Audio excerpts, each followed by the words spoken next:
कल Indo US पे जो हमने देखा था उसी को थोड़ा सा और आगे बढ़ा लेंगे। तो इंडो यूएस के जब हम देखें कि इंडिया यूएस में इंडो पैसिफिक के मामले में वहां पर कोऑपरेशन हो रहा है। इंडिया यूएस के बीच में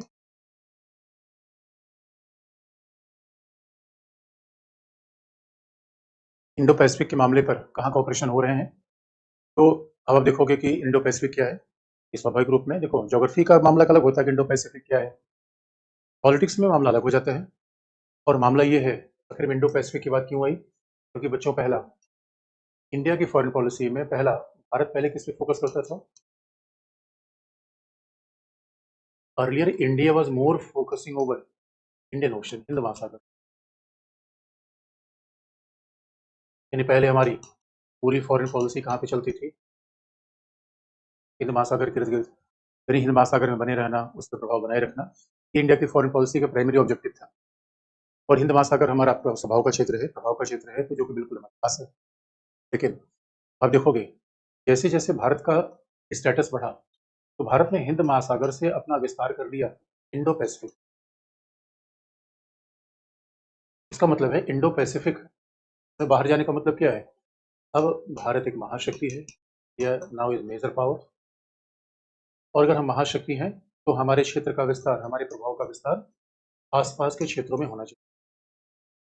now India is major power, अगर हम एक महाशक्ति है तो हमारे क्षेत्र का विस्तार आसपास बिल्कुल होना चाहिए। ये इंडिया की पॉलिसी है इंडो पैसिफिक नीति के अंदर, कि भारतीय नीति का विस्तार होना चाहिए। देखो, यही तो महाशक्ति होने का मतलब होता है दोस्तों। और अगर महाशक्ति है, और आप देखिए रहो चाइना, क्योंकि समुद्री, यही तो महाशक्ति है, भूभाग का विस्तार तो आप कर नहीं सकते। और भूभाग का विस्तार आजकल बड़ा डेंजरस है, भूभाग का विस्तार करोगे तो पता चला विस्तार के बजाय घाटे ज्यादा हो जाएंगे। तो ये खास बात है इंडो पैसिफिक में। अब सवाल ये है, यानी इंडियन ओशन और पैसिफिक को हमने जोड़ दिया। आप कहोगे आखिर पर्पस क्या है, इस इंडो पैसिफिक स्ट्रेटजी का पर्पस क्या है। तो दोस्तों पर्पस क्या है,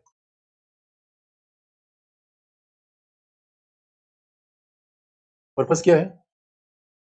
तो पहला, यानी what is the purpose behind this entire policy. पहला, समुद्री संचार मार्ग को मुक्त बनाए रखना, फ्रीडम ऑफ नेविगेशन, समुद्री संचार मार्ग को मुक्त बनाए रखना।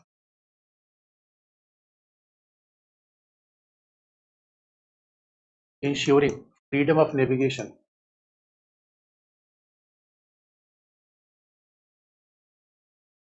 और दूसरी बात है यानी, और रूल बेस्ड वर्ल्ड ऑर्डर, नियम आधारित विश्व को आगे बढ़ाना,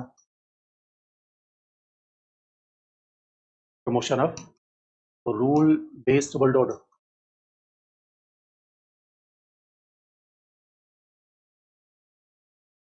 नियम आधारित विश्व को बनाए रखना। और ये पर्पज क्या है बच्चों, मैरीटाइम सिक्योरिटी, समुद्री सुरक्षा को आगे बढ़ाना, समुद्री सुरक्षा को आगे बढ़ाना, विकास के मामले में कोऑपरेशन करना।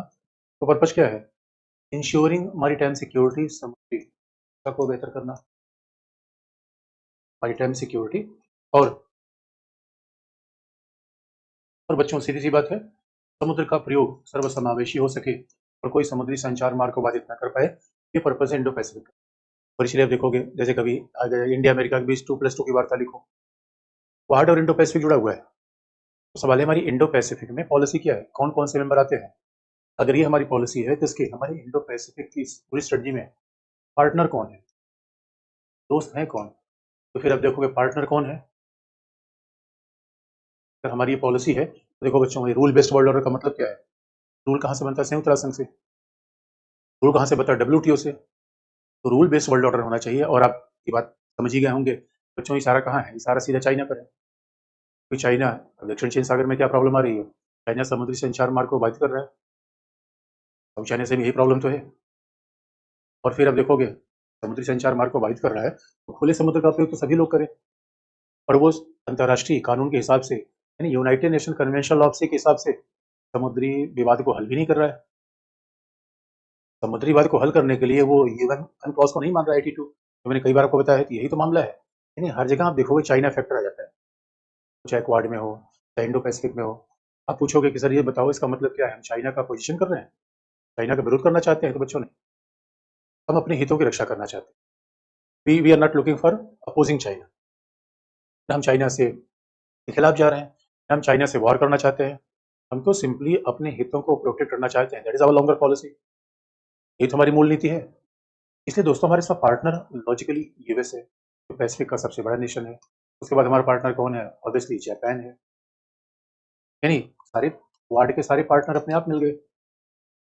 उसके बाद आप देखोगे इंडिया का जो फोकस है दक्षिणी पूर्वी एशिया के देश,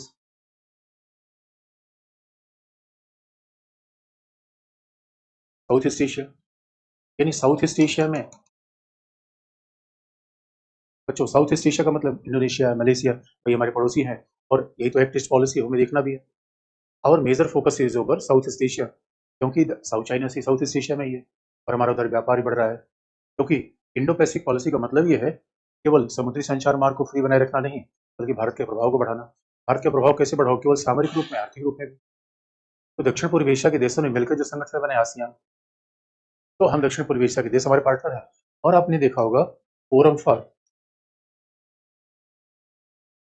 फॉर इंडो पैसिफिक आइलैंड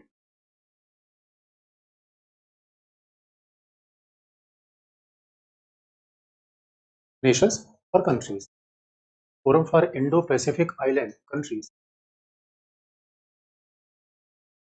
का मतलब है forum for Indo Pacific island countries, FIPIC। अभी बच्चों आपने एक न्यूज देखी होगी, जैसे कि पापुआ न्यू गिनी में प्रॉब्लम आई, वहां भारत ने बड़ी सहायता की। असम मालिक पापुआ न्यू गिनी जैसे देश अपने आप में सब इतने छोटे देश हैं, बच्चों के पूछो मत। पापुआ न्यू गिनी का मतलब है जैसे हमारे यहाँ लक्षद्वीप है, एक द्वीप है, उतना देश है। लेकिन अब यही जियो पॉलिटिक्स है, क्योंकि इंडो पैसिफिक में उनकी कंडीशन बड़ी जबरदस्त है। इसलिए आजकल हम, और चाइना चाइना तो बड़ा होशियार देश है। देखो बच्चों, चाइना शुरू से ही ऐसे क्षेत्र को ध्यान में रखता है। चाइना तो हमेशा से ऐसे क्षेत्रों को ध्यान में रखता है कि, और इसका मतलब है किरीबाती से लेकर जितने भी इस किस्म के देश हैं, जो कि जो मैं, तो कभी आप देखोगे पैसिफिक के साथ वानातू, किरीबाती, तुवालू, मतलब आपने तुवालू का न्यूज कई बार देखा होगा कि तुवालू का राष्ट्रपति क्या करता है, पर्यावरण की छोटे छोटे आइलैंड है, ये छोटी आइलैंड है, तो अब आप जानते हो छोटे देशों की सेना बहुत ज्यादा होती नहीं, लेकिन उनका लोकेशन ऐसा है समुद्र के आसपास। यानी किरीबाती, इसमें नारू, बनातू, इसमें फिर उसके बाद आपका ये आपका जो, तो ये सारे मेंबर क्या है? ये बड़े स्मॉल कंट्रीज हैं, ये बड़े स्मॉल कंट्रीज हैं, लेकिन समुद्र में स्थित है। याद रखो पपुआ न्यू गिनी नहीं बच्चों, पापुआ न्यू गिनी। और एक कंट्रोल फीजी, अच्छा फीजी में भारतीय मूल के लोग भी हैं, उधर भारतीय मूल के लोग भी काफी आइलैंड में है। और ये छोटे छोटे आइलैंड, अगर कुल आइलैंड की जनसंख्या मिला दोगे तब भी 50-60 लाख नहीं हो पाएगी, ऐसे तो कंडीशन है। कहीं 2 लाख, कहीं 4 लाख। फीजी में बड़ी जनसंख्या है, तो वहां पता चला कि 5 से 6 लाख लोग हैं। इस वजह से आप देखोगे कि यहाँ, लेकिन का महत्व क्या है कल के लिए? जो आइलैंड में है उसका समुद्री ईजट ज्यादा हो गया, एक्सक्लूसिव इकोनॉमिक जोन, पहला फायदा हो गया। जो आइलैंड में है समुद्री संचार मार्ग पर है, जो आइलैंड में उसके आसपास के संसाधन है। तो अगर भविष्य में हमें संसाधन देखना है, समुद्र की तरफ नजर करनी पड़ेगी। इसलिए अभी आपने देखा होगा कि forum for Indo Pacific island countries, इसका पर्पस क्या है? इसमें ये इसमें लगभग 12 दो देशों को हमने मेंबर बना रखा हुआ है। और इसलिए हमारे प्रधानमंत्री की यात्रा भी हुई है। तो पापुआ न्यू गिनी से छोटे देश में यात्रा का मतलब क्या है? और बच्चों, हवाई हवाई द्वीप पे जो अमेरिका का जो सैनिक अड्डा है, उसका भी नाम अमेरिका ने रख दिया, इंडो पैसिफिक। इसका सीधा मतलब है, महाशक्ति का मतलब है अब हम हिंद महासागर तक ही नहीं रहना चाहते, हम उसके बाहर भी जाना चाहते हैं, इंडो पैसिफिक में जाना चाहते हैं। और आप एक बात जानते हो क्यों? क्योंकि हमें तो पावरफुल बनना ही है, लेकिन चीन का बढ़ता प्रभुत्व, राइज ऑफ चाइना, चीन का प्रभुत्व, dominance of China is a threat for rule based world order. बच्चों, चाइना इतना आगे बढ़ जाए कि पूरी दुनिया में डेमोक्रेसी, उदारवाद को खत्म कर दे, इससे अच्छा है कि ऐसे कोलिशन बनाए जाए, ऐसे गठबंधन बनाई जाए जो चाइना की शक्ति को सीमित करता है। इसलिए पॉलिटिक्स में क्या होता है? गठबंधन होता है। वैसे इंटरनेशनल रिलेशन गठबंधन होता है। जब भाई पॉलिटिक्स में गठबंधन होता है तो वार करने के लिए थोड़ी है, चुनाव जीतने के लिए। और आप देख रहे हो किस तरीके से मोदी जी के खिलाफ सारे इंडी गठबंधन इकट्ठा हो रहा है, क्योंकि अगर एक नेता के पावर बढ़ेंगे तो बाकी नेता के लिए कोई जगह तो होगी नहीं पॉलिटिक्स में। तो वैसे इंटरनेशनल पॉलिटिक्स है, इसलिए हम इंडो पैसिफिक में जा रहे हैं। तो आप देख सकते हो इंडिया और यूएस का एक विजन भी मिलता है, खास बात है, इंटरेस्ट भी शेयर है। विजन भी मिलता है। और कहा भी जाता है कि इंडो यूएस रिलेशंस मामले में बड़े ही लैंडमार्क है, बड़े लैंडमार्क है। और इतना ही नहीं, बल्कि इंडिया यूएस के बारे में बीच में तो सिविल परमाणु एग्रीमेंट भी हो चुका है। ये इंडिया यूएस के बारे में इतना अच्छा रिलेशन क्यों आगे बढ़ रहा है? क्योंकि अगला एक और पॉइंट बता दें, सिविल परमाणु समझौता भारत अमेरिका के बीच में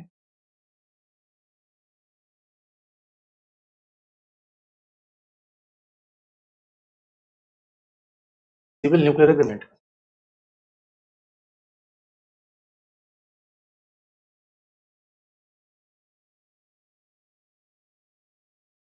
तो नाम से ही दिख रहा है, लेकिन नहीं, समझौता परमाणु बम बनाने का नहीं है, क्योंकि परमाणु क्षमता डुअल यूज टेक्नोलॉजी है, दोहरे प्रयोग की तकनीकी है।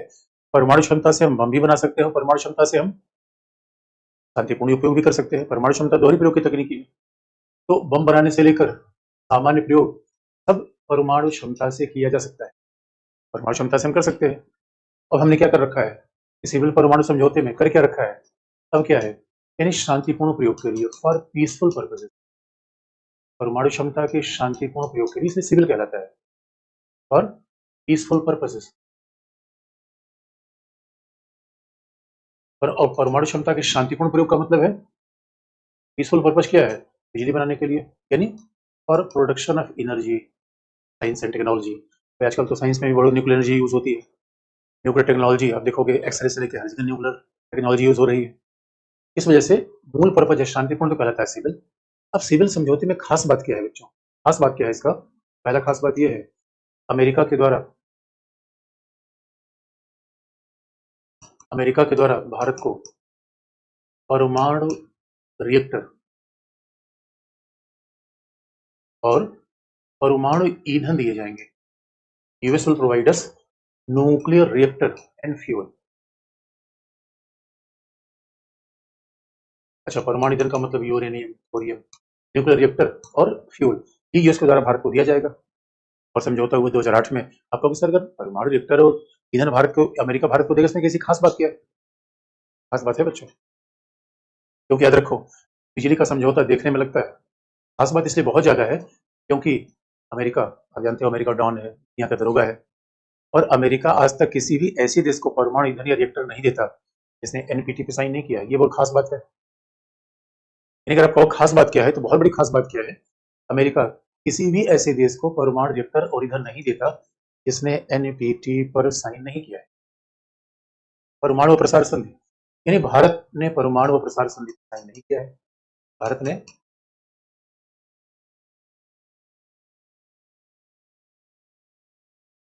India didn't sign over NPT.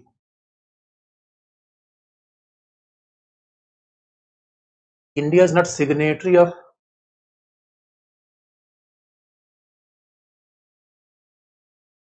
Nuclear non proliferation. India is not, Bharat ने परमाणु अप्रसार संधि पर हस्ताक्षर नहीं किया है। India is not signatory of NPT, nuclear non proliferation. तो ये संधि बनी थी 1970 में, लागू हुई थी, 68 में हस्ताक्षर हुए थे। और इस संधि का मतलब ये है कि परमाणु अप्रसार संधि में कहा गया है कि भाई, परमाणु हथियारों के लिए परमाणु सामग्री नहीं दी जाएगी, लेकिन शांतिपूर्ण विकास के लिए परमाणु सामग्री दी जाएगी। तो शांतिपूर्ण विकास का मतलब क्या है, वे भारत ऊर्जा के विकास के लिए। लेकिन कोई देश शांतिपूर्ण ऊर्जा, भाई देखो, ये डुअल यूज टेक्नोलॉजी है, जैसे कि क्रायोजेनिक इंजन। क्रायोजेनिक इंजन का हम स्पेस में भी यूज कर सकते हैं, मिसाइल भी यूज कर सकते हैं। तो मान लो कि किसी किसी देश ने किसी को परमाणु रिएक्टर दे दिया, ईंधन दे दिया, और कह दिया बिजली बनाओ, लेकिन हमने उसका इनरिचमेंट ज्यादा कर दिया, जैसे ईरान का मामला अपने न्यूज बार बार सुनते होंगे। अगर हमने न्यूक्लियर एनर्जी का संवर्धन ज्यादा कर दिया, उसी से हम परमाणु बम बनाने का मटेरियल ले सकते हैं। अब बताओ क्या गारंटी है, जिसने परमाणु क्षमता के शांतिपूर्ण उपयोग के लिए किया ईंधन, वो क्या गारंटी है कि इसका प्रयोग सैन्य सैन्य सामग्री के लिए नहीं कर देगा? इसी को बचाने के लिए, इसी बात को इंश्योर करने के लिए बच्चों, ये कहा गया है कि कोई भी देश किसी को परमाणु न्यूक्लियर रिएक्टर, न्यूक्लियर ईंधन तभी देगा जब उसने एनपीटी पे साइन किया होगा। तो आप कहोगे एनपीटी पे साइन करने से क्या हो जाएगा? एनपीटी पे साइन करने से क्या होगा, जो भी देश एनपीटी पे साइन करते हैं, याद रखिएगा, any country which is signatory over NPT, जो एनपीटी पे साइन करेगा उसके रिएक्टर की निगरानी आईएईए करेगा, इंटरनेशनल एटॉमिक एनर्जी एजेंसी। उसके परमाणु रिएक्टर की निगरानी आईएईए करेगा, अंतर्राष्ट्रीय परमाणु ऊर्जा आयोग करेगा। भाई अब आईए क्यों करेगा? बच्चों ध्यान रखने की बात है, आईएए ये जांचेगा, ये पूर्व वैज्ञानिकों की टीम, और आईए ये जांचेगा क्या जिस देश ने ऊर्जा के लिए परमाणु रिएक्टर ईंधन लिया है, क्या उसने तो नहीं बनाना शुरू कर दिया? यानी स्वाभाविक रूप में बारूद लिया पटाखा बनाने के लिए और बना दिया बम। देखो ये डुअल यूज टेक्नोलॉजी है दोस्तों, कई बार हम जिस बारूद का दीपावली में पटाखे के लिए प्रयोग करते हैं उसी बारूद का बम के लिए प्रयोग कर देते हैं। ये कैसे सुनिश्चित किया जाए कि जो पटाखे के लिए प्रयोग कर रहा है बम के लिए प्रयोग नहीं होगा? आइए जांच करती है कि भैया देखो, यानी कई बार देखो हॉकी क्या है, डुअल यूज टेक्नोलॉजी है, हॉकी खेलने के लिए भी यूज होती है, पीटने के लिए भी यूज होती है, ऐसे परमाणु ऊर्जा है। इसीलिए भारत ने एनपीटी पे साइन नहीं किया। इसलिए लॉजिकली देखोगे, अगर भारत ने एनपीटी पे साइन नहीं किया है तो भारत के परमाणु ऊर्जा रिएक्टर की निगरानी आईए नहीं करेगी। तो सवाल ये है, ऐसे कंडीशन में भारत को कोई भी देश परमाणु ईंधन और रिएक्टर नहीं दे सकता। अब ये देखो 203 देश हैं। नॉर्थ कोरिया, नॉर्थ कोरिया ने क्या किया है, नॉर्थ कोरिया ने परमाणु एनपीटी पे परमाणु प्रसार संधि पे सिग्नेचर किया है, लेकिन संधि से कोई देश अलग होना चाहता है तो अलग हो सकता है, 6 महीने नोटिस देकर अलग हो जाएगा। नॉर्थ कोरिया ने एनपीटी से अलग हो गया और उसने धनाधन परमाणु परीक्षण कर दिया। ईरान, ईरान एनपीटी पे साइन करने वाला देश है, लेकिन ईरान ने बड़ी होशियारी की। एनपीटी पे साइन करने का मतलब है आपको परमाणु रिएक्टर आईईए को दिखाना पड़ेगा।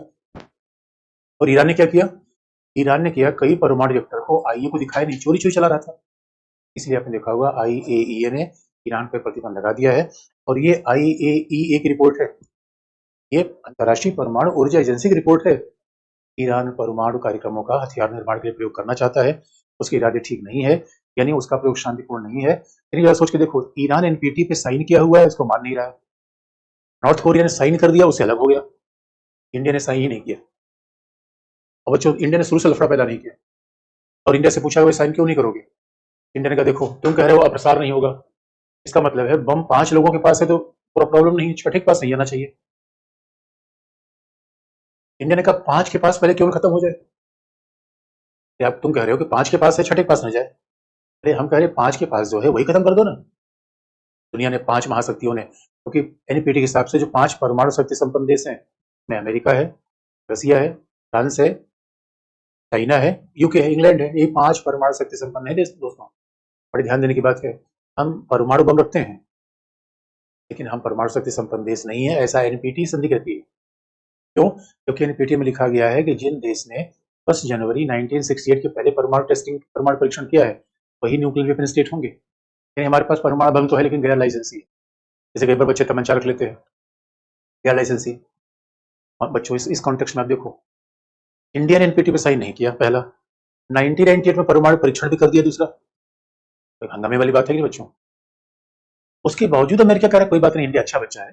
अब इंडिया ने साइन नहीं किया, उसकी मजबूरी हम समझ रहे हैं, कोई बात नहीं है। और हम भारत को, तो सोच के देखो, न तो हमने एनपीटी पे साइन किया और हमने परमाणु परीक्षण भी कर दिया। नॉर्थ कोरिया ने परमाणु परीक्षण किया, पूरी दुनिया उसके ऊपर टूट पड़ी। ईरान सोच रहा है तो दुनिया ने प्रतिबंध लगा दिया है। तो बच्चों भारत में ऐसी क्या खास बात है कि भारत ने तो साइन भी नहीं किया, उसके बावजूद अमेरिका इतना कह रहा है। भाई अमेरिका कह रहा है कोई बात नहीं भाई, भारत तुम परमाणु रिएक्टर ले लो, परमाणु ईंधन ले लो। मामले में ये ट्रीटी का महत्व समझो। इसलिए कोई फैक्ट अपने आप में केवल फैक्ट नहीं होता, उस फैक्ट में बड़े कॉन्सेप्ट इन्वॉल्व होते हैं। सवाल है कि अमेरिका का दिल भारत के लिए इतना बदला क्यों हुआ है? क्योंकि वही अमेरिका था जब 74 में हमने परमाणु परीक्षण किया था, दंदना के सारे प्रतिबंध लगा दिए। जब उस समय परमाणु परीक्षण किया था हमने कहा था अरे भाई हमारा शांतिपूर्ण प्रयोग अमेरिका नहीं माना। और 1998 में हमने परमाणु परीक्षण किया, फिर तो आप सोचो अमेरिका बहुत नाराज था, अमेरिका ने भारत को अलग थलग कर दिया और प्रतिबंध लगा दिया। अब 2008 में ऐसा क्या हुआ, 98 से 2008 ऐसा क्या होगा कि अमेरिका भारत के प्रति उसका दिल बदल गया और वो कहता नहीं भाई भारत उत्तरदायी राज्य है, भारत लोकतांत्रिक देश है। और बच्चों तो है भी। देखो ईरान उत्तर कोरिया से हम भारत कंपेरिजन नहीं कर सकते। आप अभी वर्तमान दुनिया में देखो, यूक्रेन क्राइसिस, यूक्रेन क्राइसिस दुनिया में बड़ी सारी चीजें सिखा रहा है कि वार का तरीका बदल गया है। पहले यूक्रेन क्राइसिस से पता चल रहा है कि रसिया हर बात पे धमकी दे रहा है, मैं परमाणु से मार दूंगा, परमाणु से मार दूंगा। और पाकिस्तान तो लगातार धमकी देता रहता है। नॉर्थ कोरिया तो कहता है मेरा परमाणु किधर चल जाएगा मुझे भी नहीं पता है। बाकी सब डर जाते हैं। भारत ने चीन के साथ टकरा हुआ, हमारा पाकिस्तान से टकरा हुआ, क्या हमने कभी कहा कि हम किसी के खिलाफ परमाणु बम का प्रयोग करें? कभी नहीं कहा। और बच्चों ईरान, नॉर्थ कोरिया, पाकिस्तान, इनके बीच में अवैध सामग्री का आदान के, जो परमाणु अवैध सामग्री के आदान प्रदान का बड़ा इतिहास है, हमने कभी ऐसा नहीं किया। नहीं, जरा सोच के देखो दोस्तों, ये भारत का क्रेडिबिलिटी है। इसलिए अमेरिका ने भारत को ये छूट दे दी। इसलिए सिविल परमाणु समझौते का फायदा क्या है? अमेरिका ने केवल भारत को छूट नहीं दी, बल्कि दोस्तों भारत को विशेष सुविधा प्राप्त हुई।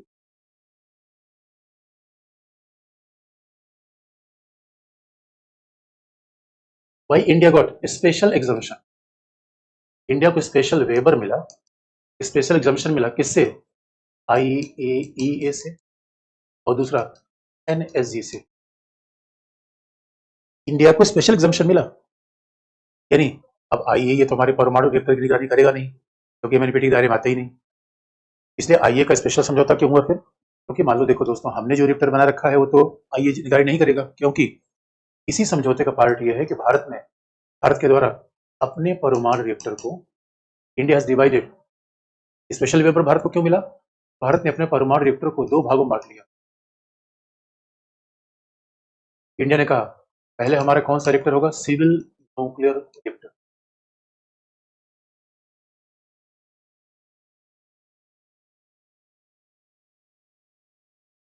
पहला हमारा होगा परमाणु न्यूक्लियर रिएक्टर और दूसरा होगा सैन्य, यानी मिलिट्री न्यूक्लियर रिएक्टर।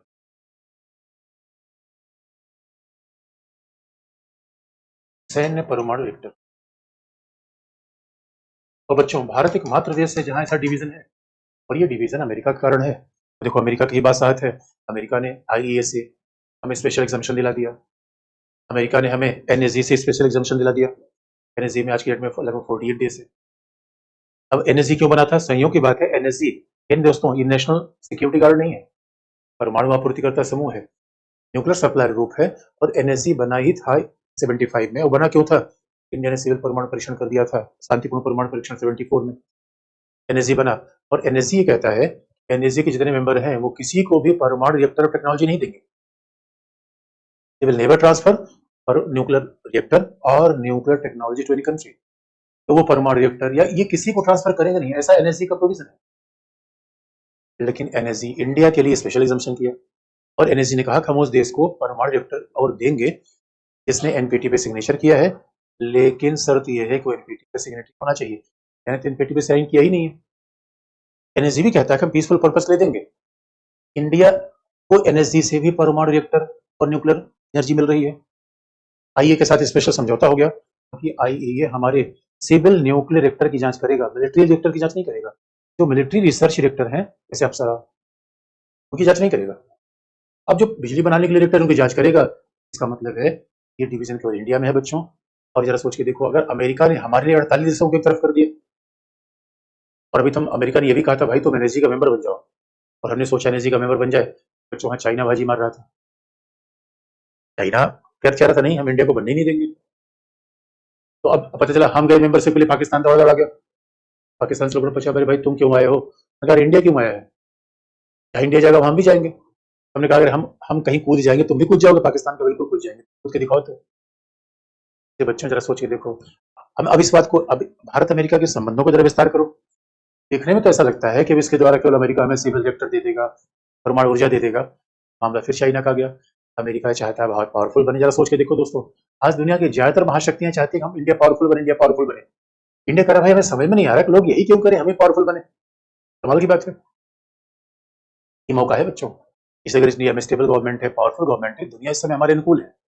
एक जमाना था जब हम दुनिया के सुनते थे, आज जमाना है जब हमारी दुनिया सुनती है। ये सच है बच्चों। तो देखो यही महाशक्ति है बच्चों। इसलिए हमने कहा अगर दुनिया में पावरफुल बन के नहीं रहोगे तो लुटोगे, पिटोगे और कुटोगे। एक ही फिलॉसफी है दुनिया की। IR पढ़ के सीख लो। अगर सामान्य आदमी रहे, और कई बच्चे जवानी में प्रेम मोहब्बत कर ले, इसलिए मैं बच्चों बार बार ना करता हूँ बच्चों। अगर जीवन में पावर लेना है, पावरफुल बनना है, रोमियो जूलियट और देवदास और ही राजा बनने की जरूरत नहीं है। तो ये बच्चे नहीं समझ पाते, फिर बाद में ऐसे देवदास की तरह लोलू पोलू लगे जीते हैं जीवन।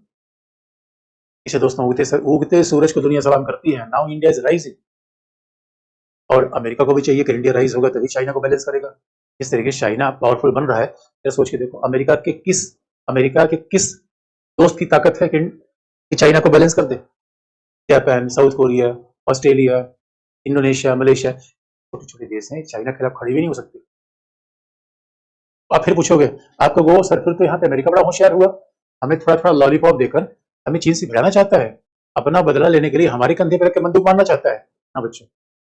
हम इतने बुद्धू थोड़े हैं कि चाहे अमेरिका कहेगा हम चीन से लड़ जाएंगे, लेकिन इतनी बात तो होनी चाहिए बच्चों, चीन के खिलाफ अपनी सुरक्षा कर पाए। और अमेरिका कहता है इंडिया बड़ा होशियार देश है, इंडिया केवल लेने की बात करता है।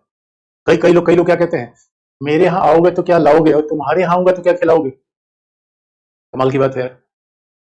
अरे मेरे बच्चों, कभी कभी यार ये भी तो कहो यार, मैं भी कुछ लाऊंगा, मैं भी कुछ खिलाऊंगा। ये बात ही नहीं करती दुनिया में। तो आजकल यही बात किए जा रहे हैं, तुम क्या लाओगे, तुम क्या खिलाओगे। तो इसलिए एक बार अमेरिका के डिफेंस सेक्रेटरी ने कहा, बताओ हमने इंडिया को इतनी छूट दे दी। और इंडिया कहता है, अब आप देखो, जब अमेरिका कहेगा तुम रसिया से तेल मत लो, इंडिया कहेगा नहीं नहीं मानूंगा।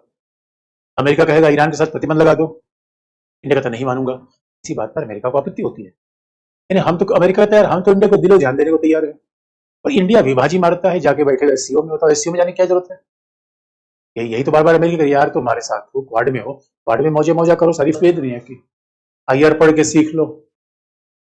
अगर सामान्य आदमी रहे, और कई बच्चे जवानी में प्रेम मोहब्बत कर ली, इसलिए मैं बच्चों को बार बार मना करता हूँ बच्चों, अगर जीवन में पावर लेना है, पावरफुल बनना है, रोमियो जूलियट जूलियट और देवदास और ही राजा बनने की जरूरत नहीं है। तो ये बच्चे नहीं समझ पाते, फिर बाद में ऐसे देवदास की तरह लोलू पोलू लगे जीते हैं जीवन।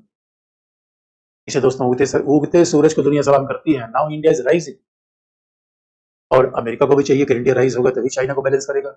इस तरीके से चाइना पावरफुल बन रहा है। या सोच के देखो, अमेरिका के किस दोस्त की ताकत है कि चाइना को बैलेंस कर दे। Japan, South Korea, Australia, Indonesia, Malaysia, छोटे छोटे देश हैं, चाइना के खिलाफ खड़े भी नहीं हो सकते। आप फिर पूछोगे, आपको वो सर, फिर तो यहाँ पे अमेरिका बड़ा होशियार हुआ, हमें थोड़ा थोड़ा लॉलीपॉप देकर हमें चीन से भिड़ाना चाहता है, अपना बदला लेने के लिए हमारे कंधे पर रख के बंदूक मारना चाहता है। हाँ बच्चों, हम इतने बुद्धू थोड़े हैं कि चाहे अमेरिका कहेगा हम चीन से लड़ जाएंगे, लेकिन इतनी बात तो होनी चाहिए बच्चों, चीन के खिलाफ अपनी सुरक्षा कर पाए। और अमेरिका कहता है इंडिया बड़ा होशियार देश है, इंडिया केवल लेने की बात करता है। कई लोग क्या कहते हैं, मेरे यहाँ आओगे तो क्या लाओगे और तुम्हारे यहाँ आऊंगा तो क्या खिलाओगे। कमाल की बात है यार। अरे मेरे बच्चों, कभी कभी यार ये भी तो कहो यार, मैं भी कुछ लाऊंगा, मैं भी कुछ खिलाऊंगा। ये बात ही नहीं करती दुनिया में। तो आजकल यही बात किए जा रहे हैं, तुम क्या लाओगे, तुम क्या खिलाओगे। तो इसलिए एक बार अमेरिका के डिफेंस सेक्रेटरी ने कहा, बताओ हमने इंडिया को इतनी छूट दे दी। और इंडिया कहता है, अब आप देखो, जब अमेरिका कहेगा तुम रसिया से तेल मत लो, इंडिया कहेगा नहीं नहीं मानूंगा। अमेरिका कहेगा ईरान के साथ प्रतिबंध लगा दो, इंडिया कहता नहीं मानूंगा। इसी बात पर अमेरिका को आपत्ति होती है। यानी अमेरिका कहता है यार हम तो इंडिया को दिलो ध्यान देने को तैयार है, और इंडिया विभाजी मारता है, जाके बैठेगा एससीओ में। होता है एससीओ में जाने की क्या जरूरत है। यही तो बार बार अमेरिका कह, यार तुम्हारे साथ हो, क्वाड में हो, क्वाड में मौजे मौजा करो, सारी फैसिलिटी तुमको देंगे। अब वहां क्यों भाग रहे हो एससीओ में। इसी बात पर क्लैश होता है बच्चों। इसलिए जो लोग ये कहते हैं कि इंडिया की फॉरेन पॉलिसी अमेरिका के पिछलग्गू बन गई, बाहर की बातें, ऐसा है नहीं। लेकिन आप पूछोगे बच्चों कि बताओ सर, अमेरिका ने अभी तक कोई सिविल परमाणु रिएक्टर इंडिया में लाया, बनाया। अभी दोस्तों ऐसा है नहीं, समझौता हो चुका है, अब बड़ी सारे प्रोसेस उसमें है। अब कब होगा आने वाला समय बताएगा, लेकिन जब भी वो होगा तो वही करंट अफेयर होगा। तो न्यूज में बात देखते रहना कि क्या कभी ऐसा समझौता हुआ या कोई ऐसा मामला आया, क्योंकि ये बात सच है कि भारत को ऊर्जा क्षेत्र में भाई और महाशक्ति बनेंगे कब उद्योग का विकास होगा। और उद्योग के विकास के लिए क्या करने पड़ेगा, ऊर्जा का विकास करना पड़ेगा। ऊर्जा के विकास के लिए क्या करना पड़ेगा, सिविल परमाणु समझौता। ये हमारा पर्पज है बच्चों, ये हमारा पर्पज है, जिसके द्वारा हम अमेरिका भारत, इसलिए आप देखोगे भारत अमेरिका के संबंध अच्छे हैं, लेकिन कहाँ पे थोड़े चैलेंजेस हैं वो भी आपको बता दें। भारत अमेरिका संबंधों में चैलेंजेस कहाँ पे हैं वो बता दें आपको।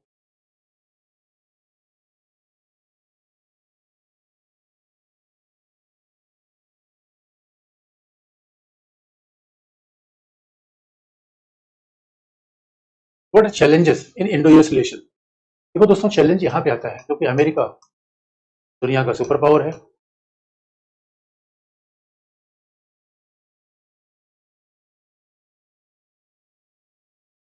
अमेरिका सुपर पावर होने के नाते ये दुनिया का दरोगा है, तो वो विश्व व्यवस्था को मेंटेन करने का प्रयास करता है।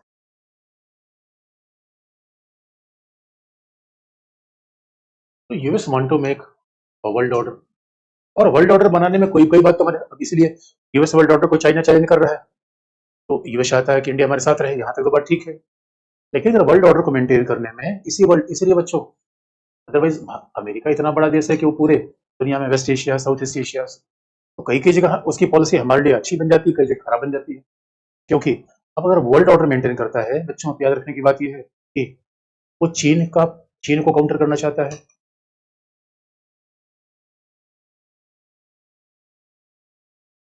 US is looking for countering China.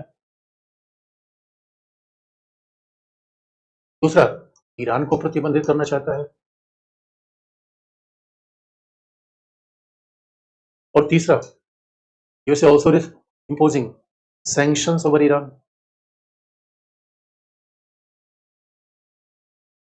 और बच्चों, और यूएस ने क्या किया है, बाकायदा काटसा का निर्माण कर रखा है। Countering American adversaries,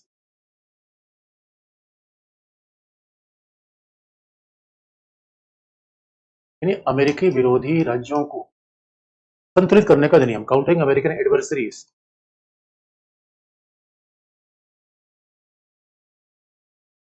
to sanction act.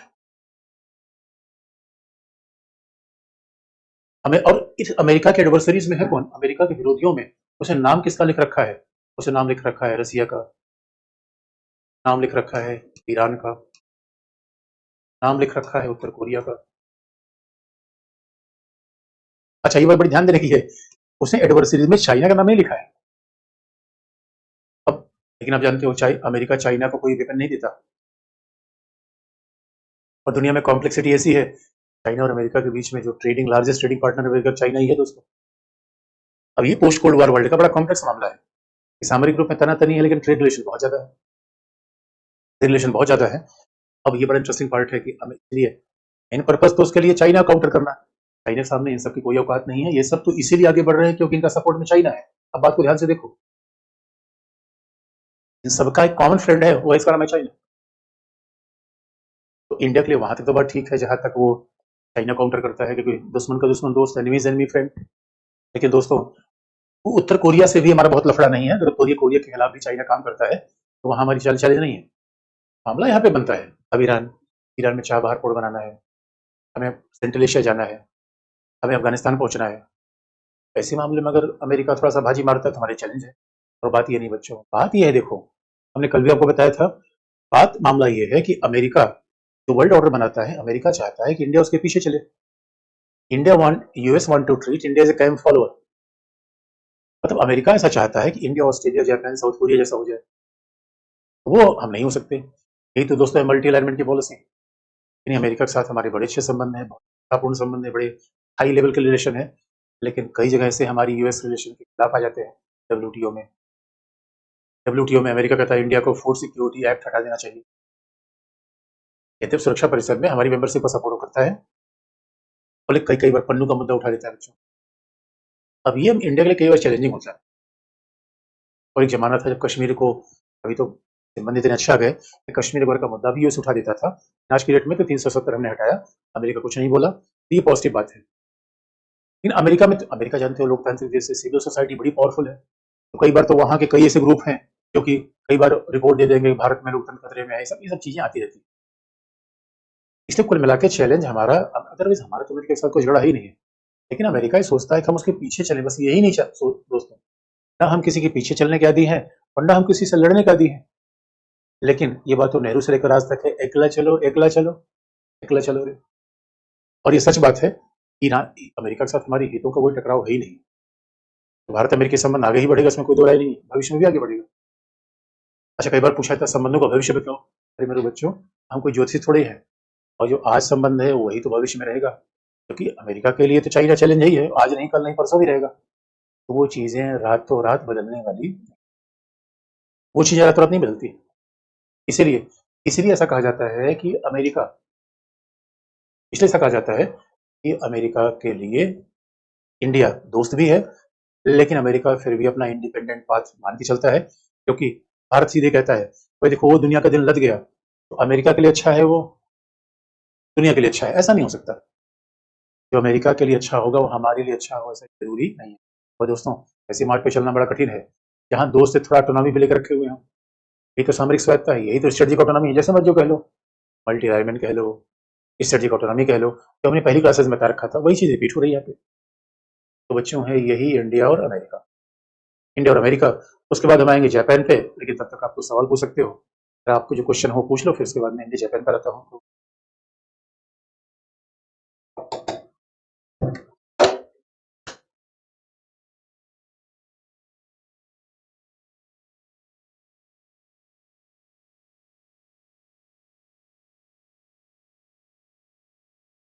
अब जरा ऑन कर दो, देख लें फिर।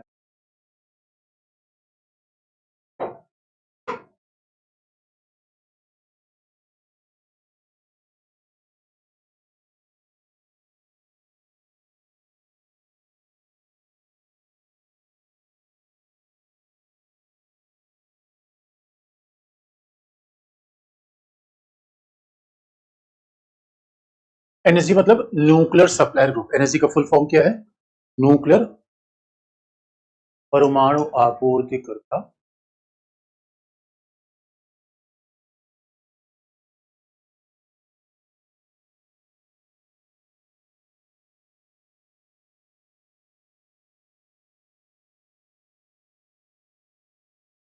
परमाणु आपूर्तिकर्ता समाज। आइए आइए अंतर्राष्ट्रीय परमाणु ऊर्जा एजेंसी, आइए अंतर्राष्ट्रीय परमाणु ऊर्जा एजेंसी।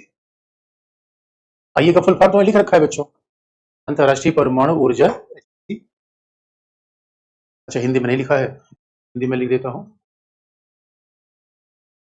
अंतर्राष्ट्रीय परमाणु ऊर्जा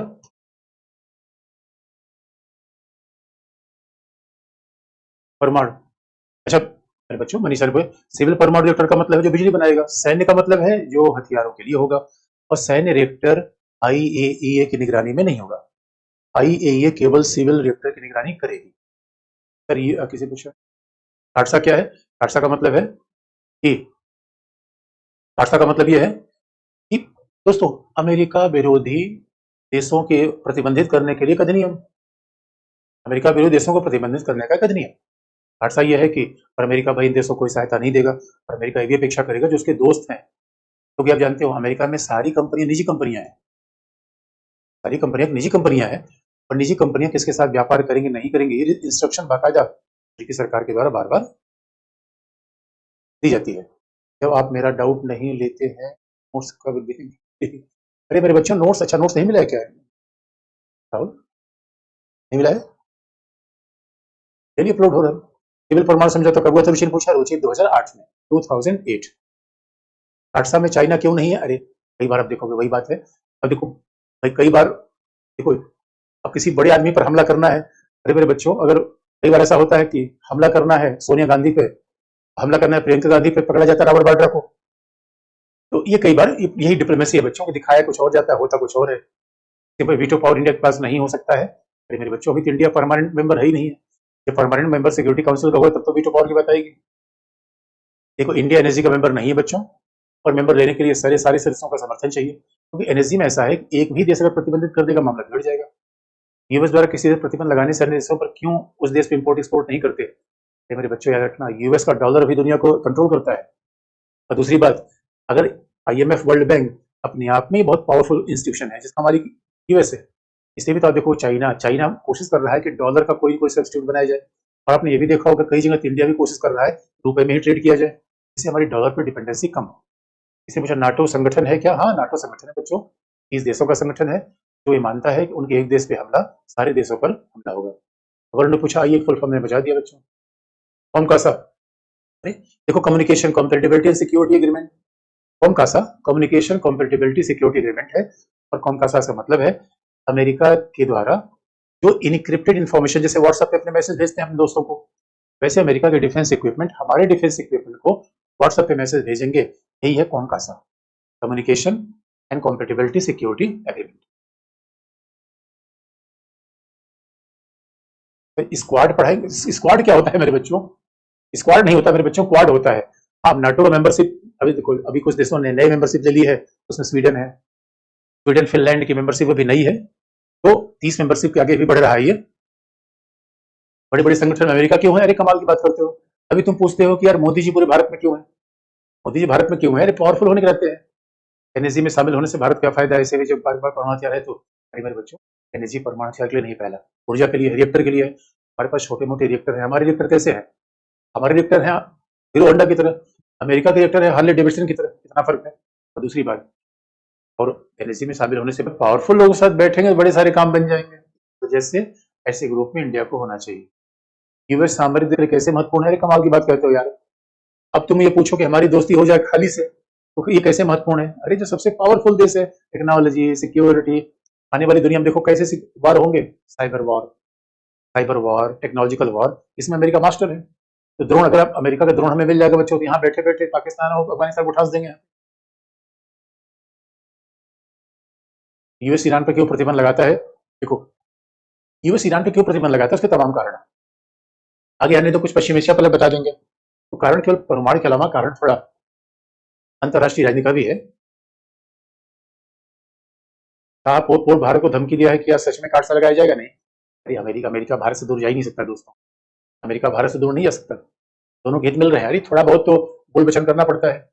इसलिए अमेरिका तो कह रहा था कि अगर अब इंडिया रसिया के साथ डिफेंस इक्विपमेंट लेगा, तेल लेगा, तो अमेरिका प्रतिबंध लगा देगा।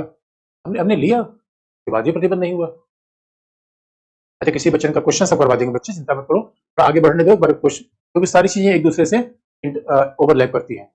तो प्रशांत महासागरीय, देखिए FIPC क्या है? प्रशांत महासागरीय देशों का, पैसिफिक देशों का संगठन है। इसके द्वारा आर्थिक तकनीकी सहयोग करेगा या सहायता दे रहा है, इंफ्रास्ट्रक्चर का विकास कर रहा है। फिर मोदी जी मालोनी को कब एक, पता नहीं क्या पर एग्जाम है क्या? इसराइल, हाँ इसराइल बताएंगे दोस्तों, पश्चिम एशिया पर भी आएंगे। जापान के बाद फिर विकासशील देशों पर आ जाएंगे, ईस्ट और वेस्ट पर आ जाएंगे। जापान के साथ महाशक्तियां पूरी हो जाएंगी। इसके अगर अमेरिका का प्रतिबंध न माने तो क्या होगा? कमाल की बात है दोस्तों, अमेरिका का प्रतिबंध अगर कुछ नहीं मानेगा तो डॉलर से हाथ धोएगा, टेक्नोलॉजी नहीं मिलेगी, अमेरिका में कोई यात्रा नहीं कर सकता, हमारे रिसर्च इंस्टीट्यूट वहां से सहयोग नहीं कर सकते। किसी बच्चे ने ओबोर में इटली का रोल, अरे ओबोर में इटली का बहुत बड़ा रोल नहीं बच्चों, वो कुल मिला के मेंबर अब कह लो वहां तक लास्ट में उसका कनेक्शन जा रहा है, बाकी उसका कोई बहुत बड़ा रोल इटली का नहीं। अच्छा, प्रीलिम्स की पॉलिटी, अच्छा मेरे बच्चों पहले देखो आईआर जल्दी से आईआर खत्म हो जाने तो, इससे हम जल्दी जल्दी आईआर खत्म कर लें, इससे आपको पीटीडीपी देने का टाइम मिल जाए।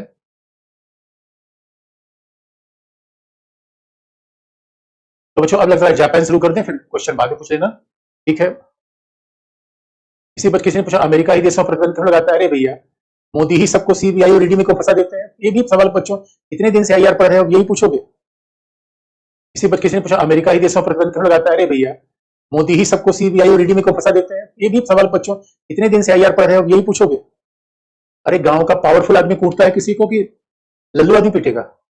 यार आईआर पढ़ के वैसी बच्चों वाली सवाल पूछ रहे हो। अमेरिका है सबसे पावरफुल देश है,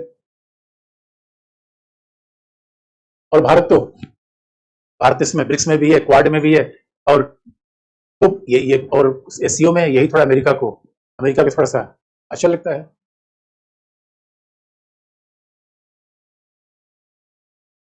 खत्म हो जाएगा मेरे बच्चा, चलो अब जापान शुरू कर देते हैं, आज से थोड़ा सा शुरू कर दें, फिर कल किसी बच्चों ने क्या भारत आईएए भारत पर निगरानी कैसे करेगा? मेरे बच्चों, अभी जब हम बाहर से कोई रिएक्टर लेंगे, अमेरिका से रिएक्टर लेंगे, तो उसके बाद वो करेगा। किसी ने कहा कि भारत यूएस युद्धाभ्यास, अरे भारत यूएस तमाम युद्धाभ्यास है, अलास्का से लेकर आगरा से लेके पता नहीं कितने युद्धाभ्यास हमने कर रखे हैं। धन्यवाद, बात कमेंट नहीं देख क्या बच्चे लिखते हैं। ओके, कल से जापान सर, अच्छा कल से जापान, अभी तो टाइम है मेरे पुत्र। आइए किसने बनाया? अरे देश संयुक्त राष्ट्र की एजेंसी है बच्चों, संयुक्त राष्ट्र ने बनाया। आइए संयुक्त राष्ट्र के द्वारा बनाया गया। हाँ अब जापान चलो, ठीक है, अब मेरे बच्चों जापान शुरू कर देते हैं, उसके बाद थोड़ा सा, तो यहाँ तो कुछ बच्चे फिर वही बात, कुछ बच्चे अपना ही परिचय में कन्वर्सेशन लगे रहते हैं, यही गड़बड़ है मेरे बच्चों, मना क्या तभी आप नहीं करते। तो चलो बच्चों फिर इंडिया जापान की बात शुरू कर देते हैं।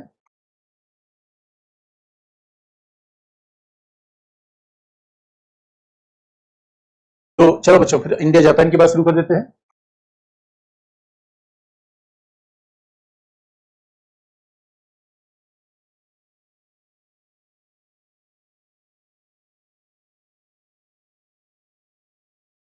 भारत और जापान, एक खास बात बच्चों, जापान एशिया का एक शेर, जापान तो इतना देखने में, कई बार कहता है देखने में छोटा लगे घाव करे गंभीर, और जापान के इतिहास अगर देख लो बच्चों, जापान ने सेकेंड वर्ल्ड वार के समय दक्षिण कोरिया को पीटा, और जापान ने चाइना को पीटा था। इसका मतलब है वार करने के लिए शरीर लड़ने की क्षमता होनी चाहिए, जिगरा होना चाहिए, कई बार बहुत लंबा चौड़ा होना, हट्टा कट्टा होना ही वार करने के लिए आवश्यक नहीं होता।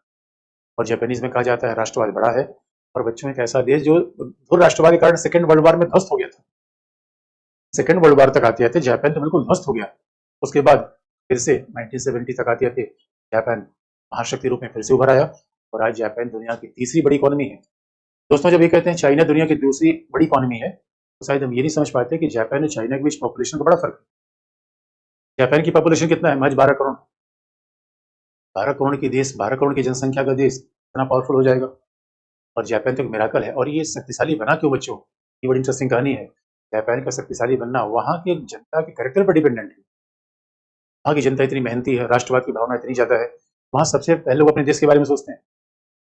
तो कहा भी जाता है कि जापान का तो हाल ये है, इसलिए बच्चों देश कभी पत्थर पहाड़ से नहीं बनता, नदियों से नहीं बनता। एक तो बड़ी इंटरेस्टिंग कहानी बताई जाती है। भारत का कोई व्यक्ति जापान की यात्रा पे था, तो अब जापान में तो हाई स्पीड ट्रेन चलती है, जानते हो बच्चों, ट्रेन में खाना वाना तो मिलता नहीं। हमारे यहाँ माहौल तो अलग है कि ट्रेन चल रही है, मूंगफली बिक रही है, उसमें चाय बिक रही है। तो भारतीय व्यक्ति बड़ा गुस्सा में आएगा कि भाई कौन सा देश है, हम तो यहाँ पे हम तो यहाँ पे यात्रा कर रहे हैं, कुछ खाने पीने को नहीं मिल रहा है। बगल में आप जैसा कोई छात्र बैठा था, ट्रेन आगे रुकी तो उसको पता था कि हाँ स्टेशन के बाहर ही खाना मिलता है। वो दौड़ के गया, अब खाना लेकर आया, उसको दे दिया। और भारतीय ने कहा भाई आप पैसा लो, आप पैसा नहीं लोगे तो हम खाना नहीं लेंगे। आपको पता है उस जापान के छात्र ने क्या कहा? कि हम आपसे पैसा नहीं लेंगे, बस आप याद रखिए कि आप जाके हमारे देश की बुराई कहीं बाहर मत करिए। बच्चों, जापान कितने एग्जाम्पल आपको पता है? सरकारी अधिकारी अगर बैंक में है और लाइन लगी हुई है तो पहले खाना खाना बंद कर देगा, फिर लाइन खत्म करेगा। अगर कर्मचारी हड़ताल पे जा रहा है तो काली पट्टी बांध के काम बढ़ा देगा, काम घटाएगा नहीं। ऐसा देश कभी पीछे हट नहीं सकता बच्चों। इसलिए इसलिए नागरिकों का कैरेक्टर राष्ट्र को महान बनाता है। बाकी सारी बातें नहीं है कि भूभाग, जनसंख्या। अदरवाइज जापान के पास कौन सा रिसोर्स है? ह्यूमन रिसोर्स है। कौन सा कोयला है, कौन सा लोहा है, कौन सा खनिज है। और जापान तो ऐसे आइलैंड पे बसा हुआ है जहाँ 8 रिक्टर के भूकंप सामान्य आते रहते हैं और इतनी ऊंची ऊंची इमारतें हैं कि कल कोई 16वीं मंजिल से कोई निकल रहा है, वहीं से ऊपर से हाईवे जा रहा है, वहीं से निकल जाएगा। आधी जनसंख्या हवा में रहती है, वो जमीन पे आती नहीं। और फास्टेस्ट बुलेट ट्रेन दुनिया की, आज भी आप देखो जापान की टेक्नोलॉजी अमेरिका और जर्मनी को टक्कर देती है। और कहा भी जाता है टेक्नोलॉजी के मामले में तो अमेरिकन, जर्मन और जापान के बीच टक्कर होती रहती है। आज भी टोयोटा का मुकाबला अमेरिकन कंपनियां तक नहीं कर पाती। और हमारे यहाँ तो जापान का, और इसलिए बच्चों देखो जापान का नाम तो हमारे हाउस होल्ड नाम है। क्यों? क्योंकि हमारा जापान का संबंध आज से नहीं है, second world war, first world war से नहीं है। हमारा जापान का रिलेशन तो बच्चों बौद्ध धर्म के जमाने का है। 8वीं शताब्दी में हमारे यहाँ बौद्ध भिक्षु जापान गया और वहीं से बौद्ध धर्म की स्थापना हो गई। जापान बौद्ध धर्म को माना जाता है। आप ऐसे देख लो, जापान हमारा चेला है, बौद्ध धर्म को मानता है। बौद्ध धर्म के मानने के कारण जापानीज हमारे चेले हैं। अब सोचो हमारा सांस्कृतिक प्रभाव कितना ज्यादा है। आजकल चाइना बड़ा होशियारी कर रहा है। चाइना कर रहा है भाई बौद्ध धर्म का तो उत्पन्न हमारे यहाँ से होता है, हम क्या बेकार की बात करते हो? तुम्हारे यहाँ कब बुद्ध गए थे? कब बुद्ध नहीं दलाई लामा गए थे? हम दलाई लामा तुम्हारे चेले हैं, वो हमारे यहाँ रहते हैं। चाइना बड़ा होशियारी कर रहा है बच्चों। इसलिए जरा सोच के देखो भारत का महत्व कितना ज्यादा है। कितने बड़े, कितने अमीर अमीर हमारे चेले हैं। गुरु फटियाल कैसे रह सकता है बच्चों? जिस टीचर के बच्चे इतने पावरफुल होंगे, टीचर तो अपने आप पावरफुल हो जाएगा। इससे जापान के साथ हमारा बड़ा पुराना संबंध है और आज तो और आगे बढ़ रहा है। तो क्योंकि आज हम, यानी कहा भी जाता है कि जापान भारत के बीच संबंध उतना पुराना है जितना पुराना वाराणसी और क्योटो का। क्योटो जहाँ से बौद्ध धर्म जापान में आया, और वाराणसी जहाँ से बौद्ध धर्म की शुरुआत हुई। लेकिन एक खास बात है, सांस्कृतिक संबंध तो, सांस्कृतिक धार्मिक संबंध तो हमारे जापान के पहले से है। अभी जो बहुत महत्वपूर्ण मुद्दा आया है, हमने इन सांस्कृतिक और धार्मिक संबंधों को सामरिक और आर्थिक रूप में चेंज कर दिया बच्चों। अच्छा, यही सब तो लिखने के तरीके हैं कि जब हम शुरुआत कोई बात करते हैं तो वही भूमिका होती है बच्चों। भूमिका वगैरह लिखने का सबसे अच्छा तरीका क्या है? जैसे हम शुरुआत करें भूमिका हो जाती है, उसके बाद फिर आके आप लिख लेना। लेकिन भारत जापान के बीच में कैसे सांस्कृतिक और धार्मिक संबंध आगे बढ़ते हैं उसकी कहानी करेंगे कल बच्चों। आज के लिए